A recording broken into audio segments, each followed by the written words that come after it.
Boys and girls, I am finally about done with this. Right here, I've got it all prepped up. The whole thing is welded up.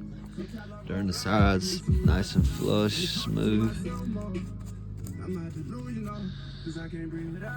All this put up, smooth sides. Holes in there for the drain, for the hay. Let it dry. It's got that wind that's gonna come through there to keep it a little dry. Peep the gap for the wind.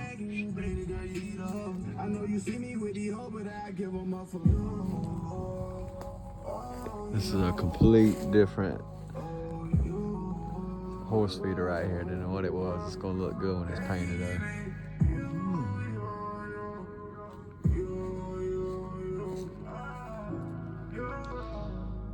Catchers, supporters, put up.